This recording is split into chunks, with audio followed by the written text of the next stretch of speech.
이 남자는 한때 세상에서 가장 불행한 사람으로 불렸습니다. 그의 어머니는 사생아로서 마을에서 손가락질을 당했습니다.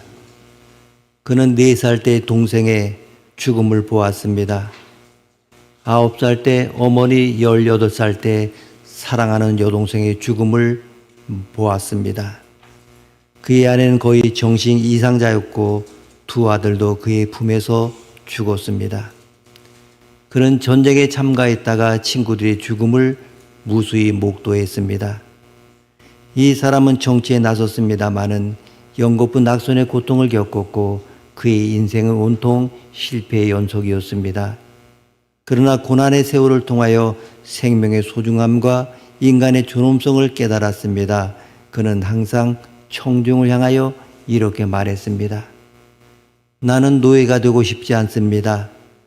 또한 주인이 되고 싶지도 않습니다. 인간은 누구나 평등한 존재입니다. 이 사람의 이름은 링컨입니다. 미국의 16대 대통령의 이름입니다. 그는 고난과 아픈 인생의 귀중한 자산을 삼아서 미국에서 가장 존경받는 지도자로 손꼽힙니다. 햇볕이 과일의 단맛을 내게 하듯이 역경은 인생의 단맛을 만들어 냅니다. 중국 선교를 위해서 그의 크게 쓰임받은 허드슨 테일러는 무력했습니다. 연약했던 그런 사람입니다. 먼 훗날 테일러의 기도가 완전히 응답받고 선교부의 개척자들이 중국 내륙 지방 깊숙이까지 들어가서 방방곡곡 전도를 하고 있을 때 스코틀랜드 교회 소속의 한 지도자는 테일러에게 이렇게 말했습니다. 하나님께서 선생님을 크게 사용하셔서 가끔 자부심이 들 때도 있으시겠습니다. 살아있는 인간으로서 선생님만큼 큰일을 하신 분은 아마 없을 것입니다. 그러자 테일러는 이렇게 대답을 했습니다. 정반대입니다. 하나님께서 가장 연약하고 가장 작은 사람을 찾으시다가 저를 발견하시고 사용하신 것 뿐입니다. 하나님은 우리를 귀하게 사용하기 위해서 때로는 약하게 하십니다. 우리가 약할 때 그리스도의 능력이 임합니다. 고린도후서 12장 9절 말씀, 고린도후서 12장 9절 말씀 우리가 함께 봅니다. 고린도후서 12장 9절 말씀 함께 읽습니다. 나에게 이르시기를 내 은혜가 내게 족하도다. 이는 내 능력이 약한 데서 온전해짐이라 하신지라. 그러므로 도리어 크게 기뻐함으로 나의 여러 약한 것들에 대하여 자랑하리니 이는 그리스도의 능력이 내게 머물게 하려 함이라. 아멘. 그래서 사도 바울 보게 되면 자신의 약한 것을 늘 자랑을 했습니다. 왜 그렇습니까? 내가 약할 때 더욱더 주님을 의지하고 주님께 모든 것 맡겼을 때 주님의 능력이 그와 함께해서 그 모든 것을 온전히 이루었기 때문입니다. 하나님은 우리가 연약할 때 더욱 능력으로 역사하십니다. 하나님은 강한 자보다 연약한 자를 요긴하게 사용하십니다. 성령님은 연약한 자에게 능력으로 임하십니다. 능력 있는 자, 강한 자는 성령님을 의지하지 않습니다. 성령님을 필요로 하지 않습니다. 그래서 성령님은 능력이 있는 자나 강한 자에게 역사하실 수가 없습니다. 성령님은 우리의 연약함을 도우시는 분이십니다. 로마서 8장 26절 말씀, 로마서 8장 26절 말씀 함께 읽습니다. 이와 같이 성령도 우리의 연약함을 도우시나니 우리는 마땅히 기도할 바를 알지 못하나 오직 성령이 말할 수 없는 탄식으로 우리를 위하여 친히 간구하시느니라. 아멘. 성령께서 오시리라고 하는 것은 예수님께서 제자들에게 미리 약속한 그러한 말씀들입니다. 성령의 강림은 요엘 선지자가 예언한 것에 대한 성취였습니다. 예수님께서 승천하시고 난 다음에 제자들과 다른 제자들은 마가의 다락방에 모여서 약속된 성령을 마음을 같이하여 기도하면서 기다렸습니다. 그래서 기도에 전념했을 때 성령이 임했습니다. 그들은 성령의 세례를 받았습니다. 그리고 성령의 충만함을 받았고 성령의 풍성한 열매를 맺었습니다. 성령 강림의 사건은 제자들의 삶에 있어서 분수령이었습니다. 삶이 변화됐습니다. 향상되었습니다. 능력 있는 모습으로 바뀌었습니다. 비겁하고 나약했던 제자들과 사람들이 담대하고 당당한 모습으로 변화가 되었습니다. 성령 충만한 사람의 모습을 우리는 보아야 합니다. 그런데 그토록 뜨거웠던 초대교회도 보게 되면 모든 것이 원만하거나 모든 것 완전했던 것은 분명 아닙니다. 우리가 사도행전을 계속 읽어가다 보게 되면 6장에서 구제 문제로 헬라파 유대인들과 히브리파 유대인들이 충돌하게 되는 장면을 만나게 됩니다. 교회의 지도자들이 성령이 강하게 역사하는 곳에도 항상 문제가 따른다는 것을 인정한다면 그로 인한 부작용들에 대해서 대처할 능력도 생기게 됩니다. 성령 받은 교회와 제자들의 모습을 본문을 통해서 볼 수가 있습니다. 마음은 보이지 않지만 사람들의 삶을 보게 되면 어떤 마음의 소유자인지 판단할 수가 있습니다. 이처럼 성령은 눈에 보이지 않지만은 성도의 삶을 보게 되면 성령 충만을 받았는지 안 받았는지 구별할 수가 있습니다. 성령 강림주를 맞이하여 우리 성령 충만 받는 우리 모두가 되기를 원합니다. 사도행전 2장 42절 말씀 함께 읽습니다. 그들이 사도의 가르침을 받아 서로 교제하고 떡을 떼며 오로지 기도하기를 힘쓰니라. 아멘. 여기서 오로지 힘쓰니다의 이 동사는 미완료 과거형으로 어떤 행동 방침에 전심전력을 다하여 지속적으로 기도하였음을 뜻하고 있습니다. 이미 성령 충만함을 받으신 분이라도 기도에 힘을 쓰지 않으면 감격과 능력은 오래 지속되지 못합니다. 성령 충만을 체험했던 분들 중에 많은 분들이 지속적인 기도 생활을 하지 않음으로 인하여 충만했던 믿음을 잃어버리고 다시 메마른 삶으로 돌아가게 됩니다. 여러분, 비행기를 우리가 종종 탑니다마는 그 비행기가 강한 추진력에 의해서 그리고 이제 비행합니다. 그리고 그 부력에 의해서 뜹니다마는 계속해서 갑니다마는 동력이 전달되지 않으면 아무리 부력으로 인해서 계속 또 있다 할지라도 동력이 전달되지 않으면 점점점 하강할 수밖에 없고 나중에는 그 비행기의 그 종말을 알 수가 있습니다. 이와 동일합니다.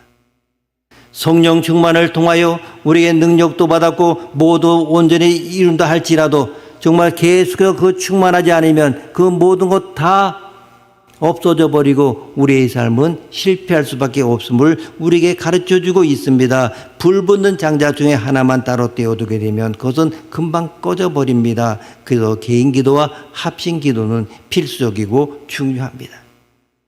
기도의 불이 꺼진다고 하면 모든 것이 다 꺼져버립니다. 기도 외에 다른 것으로는 안 됩니다. 기도하기를 싫은 죄를 교회와 성도가 범해서는 안 됩니다. 그래서 기독교는 기도교입니다. 우리의 신앙은 기도와 정비례합니다. 기도해야 사명을 끝까지 감당할 수 있습니다. 기도가 부족하면 베드로처럼 예수를 부인하고 칼을 휘두른 혈기를 부리게 됩니다. 뜨겁게 기도하는 것이 성령 충만의 모습이고 성령 충만할 때 뜨겁게 기도하게 됩니다. 아주 오래전에 최경주 골프 선수가 방송에 나와 인터뷰하는 것을 보았습니다. 그는 PGA 경기를 하면서 어려운 목회자를 만나면 차를 사주기도 하고 어려운 교회에 헌금도 하고 간증도 종종 하는 것으로 알려져 있습니다. 어떤 기자가 최경주 선수에게 물었습니다. 체력 관리는 어떻게 하십니까? 전에는 힘들게 운동을 하고 오면 쉬는 시간을 가졌습니다. 그런데 쉬는 것이 제 몸에 그리 좋지 않다는 것을 알게 되었습니다. 그래서 그 이후부터는 게임을 하고 와서 피곤하더라도 헬스클럽에 가서 근육 운동을 합니다. 근육이란 늘 무리가 가지 않는 손에서 긴장을 유지해야 됩니다. 분리하는 동안에 사용한 근육을 운동해서 다시 보충하는 것입니다. 이 말을 들으면서 우리 신앙인들의 문제가 무엇인지를 다시 생각해 보게 되었습니다. 하나님을 의지하고 기도하는 그 사람에게 하나님의 응답이 나타납니다. 결혼을 위해 기도했더니 좋은 남편과 아내를 주셨습니다. 자식을 위해 기도했더니 좋은 학교에 가게 되었습니다. 사업을 위해 기도했더니 번창하게 되었습니다. 그런데 또한 그 기도의 응답이 속히 오기도 하고 더디게 오는 경우도 많이 있습니다. 그리고 내가 간구한 그 모든 것 하나하나 다 이루어졌을 때 어떻게 되어집니까? 더 이상 기도할 필요도 하나님을 의지할 이유도 없어졌다고 생각합니다. 여기에 바로 우리 신앙인들의 문제가 있습니다. 하나님도 그렇게 축복 주셨다고 하면 하나님이 주신 것에 대해 책임을 느끼지 못하는 것입니다. 기도해서 응답받으면 그것으로 게임 끝이라 이렇게 생각합니다. 돌이켜보면 분명 우리들의 삶 가운데서 하나님께서 너무나 많은 것을 주셨을 것입니다. 그런데 과연 그 다음 여러분의 모습은 어떠했습니까?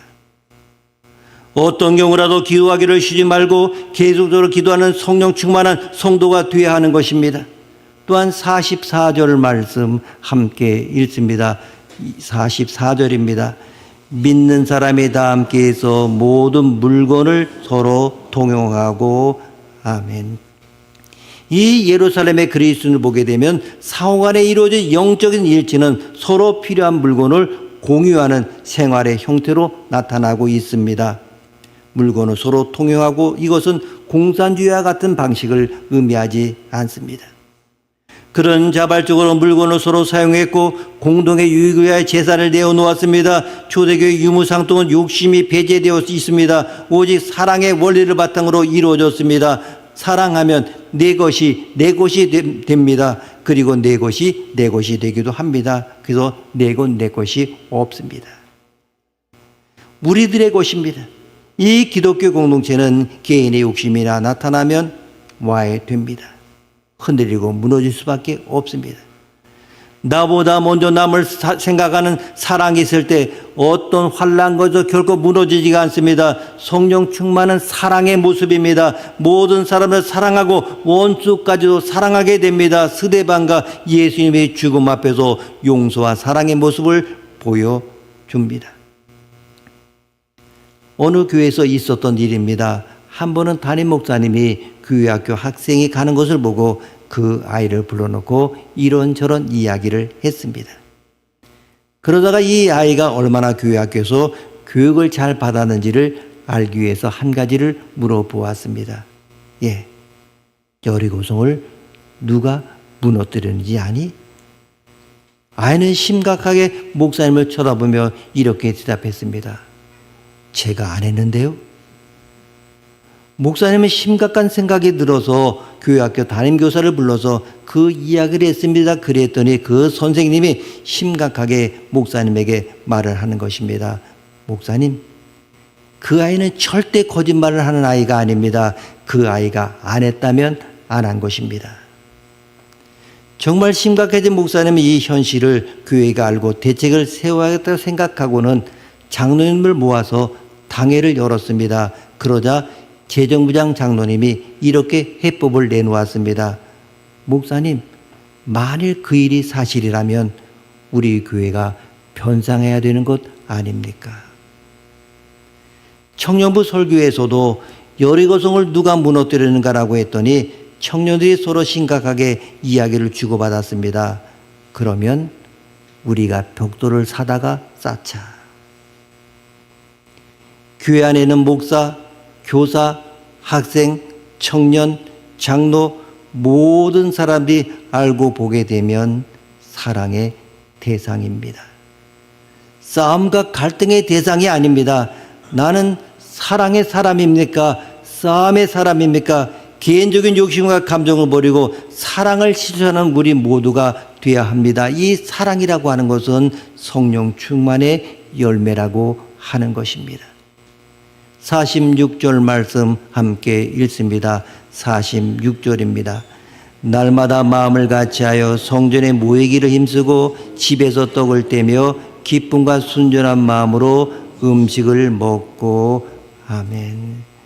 성령을 받은 초기 예루살렘 성도들은 날마다 성전에 모이는 유대 전통과 관습에 따라서 행동함으로써 그들의 신앙을 표현을 했습니다. 초대교회 성도들이 자주 모이는 장소는 성전과 성전 바깥들 동편에는 솔로몬 행각이었습니다. 그는 거기서 서로 마음을 같이하여 예배하며 찬양을 드렸습니다. 그러면서 또한 성전에 오는 유대인들을 전도하기 위해서 제자든 성전에서 모임을 갖게 되었습니다. 초대교회 성도들은 성령에 의해서 자발적으로 기쁨 충만한 상태에서 모였습니다. 때로는 목숨을 내놓고 순교적인 자세를 보이기도 했습니다. 히브리서 기자는 이렇게 말합니다. 히브리서 10장 25절 말씀, 히브리서 10장 25절 말씀 함께 읽습니다. 모이기를 배하는 어떤 사람들의 습관과 같이 하지 말고 오직 권하여 그날이 가까움을 볼수록 더 그리하자. 아멘. 성령 충만한 성도는 예배 시간이 기다려집니다. 교회에 가는 것이 기쁘고 즐겁습니다. 성령 받으면 모이는 것이 행복합니다. 모이는 일에 최선을 다합니다. 성령 받은 체험이 있다고 영적 교만을 품고 교회의 모임을 등하시한다면 자칫 신앙이 독선적이고 이기적으로 변질될 수가 있습니다. 바로 교회의 모임을 통해서 성도들은 건강해지고 건전해지는 것입니다. 교회보다 성령의 역사가 더 강한 것은 세상 어디에도 없습니다. 교회가 언제나 최상이고 1차적입니다. 다른 것은 언제나 교회 다음이고 차선입니다. 대치가 아닌 보조의 장소일 뿐입니다. 미국의 갈보리 교회 척 스미스 목사님에 대한 이야기가 있습니다. 이 목사님이 미국의 베이비 부모들, 즉 60년대 이후 히피족으로 등장한 젊은이들을 위해서 선교한 것으로 유명합니다. 많은 젊은이들이 교회로 몰려들었습니다.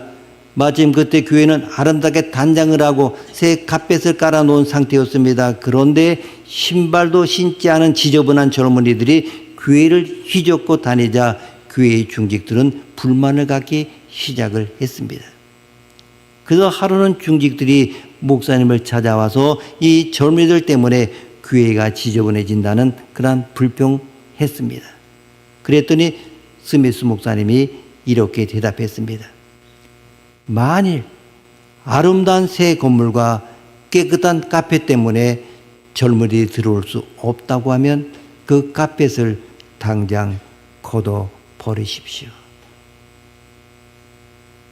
젊은이들에게 도움이 되어야 할 교회가 카펫 때문에 그들을 밀어낸다면 그 카펫을 걷어내야 하는 것 당연합니다. 세상에 있는 사람들이 정말 여러 모습을 하고 있습니다만 교회에 와야 되는데 그 교회가 어떤 자기 전통적인 그것만을 고수한다면 어떤 그것을 강하게 이야기한다면 그런 교회는 그런 것들은 있을 수가 없습니다. 주님의 사랑을 전하기 위해서 세워진 교회가, 선교와 복음을 위해 전하기 위해서 세워진 교회가 교회를 유지하기 위한 교회로 바뀐다고 하면 그것은 분명 무언가 잘못된 것입니다. 교회는 하나님의 일을 하기 위하여 영혼을 위하여 구원하기 위하여 힘쓸 때 능력 있는 교회가 될 수가 있습니다. 모두가 피곤하고 바쁘지만 모이기에 힘써야 됩니다. 성령의 능력을 받아 사명을 잘 감당하는 잘 모이는 교회와 성도가 되어야 됩니다. 모이는 모습 보게 되면 성령 충만의 정도를 알 수가 있습니다. 그런데 이 성령의 역사는 사랑의 역사입니다. 성령의 열매는 사랑의 열매입니다. 미움과 싸움은 악령의 역사이고 그 열매입니다. 우리 모두는 사랑의 마음과 은사와 능력을 구하여 사랑으로 충만한 성령의 사람이 되어야 합니다. 우리의 마음과 삶과 가정과 교회에 하나님의 사랑이 더욱더 풍성하도록 해야 됩니다. 누구나 사랑을 느끼고 체험하도록 진정한 사랑의 공동체가 되어야 됩니다. 나와 물질과 계산과 조건과 신분을 뛰어넘는 그리스도의 사랑이 충만해야 합니다. 사랑만이 살 길이고 부흥의 길입니다. 분열과 싸움 가운데서 어느 누구도 살아남을 수가 없습니다. 한 사람씩 소리 없이 다 떠나게 됩니다. 초대교회 성도들처럼 성령 충만하여 사랑으로 부흥하는 행복한 삶이 되어야 하는 것입니다. 47절 말씀 함께 읽습니다. 47절입니다. 하나님을 찬미하며 또 온 백성의 칭송을 받으니 주께서 구원받은 사람을 날마다 더하게 하시니라. 아멘. 하나님을 찬미하는 것은 성령의 역사이고 축복이고 선교입니다. 초대교회 분위기는 총독이었던 폴리니우스가 트라얀 황제에게 보낸 서신에 잘 나타나 있습니다. 즉 그는 박해로 인하여 비밀리에 모이는 기독교 공동체를 은밀히 조사를 했습니다. 그리고 그들은 법 이상을 실천하는 사람들이라고 이렇게 보고했습니다. 바로 이 초대교회 기독교의 영적인 윤리적인 삶이 칭송받을 만큼 로마 정치가로서의 그 모든 것을 보고함으로 그것을 입증시켜 주었습니다. 이처럼 성령 충만한 성도는 세상의 법을 초월해서 살게 되기 때문에 온 백성의 칭송을 받을 수 있습니다. 반면에 이름뿐인 기독교인들은 오히려 백성의 욕이 되고 선교에 큰 장애가 됩니다. 그래서 잘 믿고 칭찬받는 것이 신앙생활이고 선교입니다. 여러분, 믿음 따로 선교 따로가 아닙니다. 칭송받는 삶이 곧 선교입니다. 그래서 초대교회는 구원받는 사람이 날마다 더하였습니다. 누가는 예루살렘 교대교회를 성공적인 성도와 교회였음을 말하고 있습니다. 성령 충만한 사람들의 사랑과 은혜의 삶을 통하여 믿지 않는 사람들이 예수 그리스도를 믿는 구원의 역사를 간증하고 있습니다. 성령께서 역사하심으로 복음이 예루살렘과 온 유대와 사마리아 땅끝까지 확장되는 승리의 창가들로 가득 차 있습니다. 저는 사람들이 여러분을 보고 당신은 왜 그렇게 기쁘게 사십니까?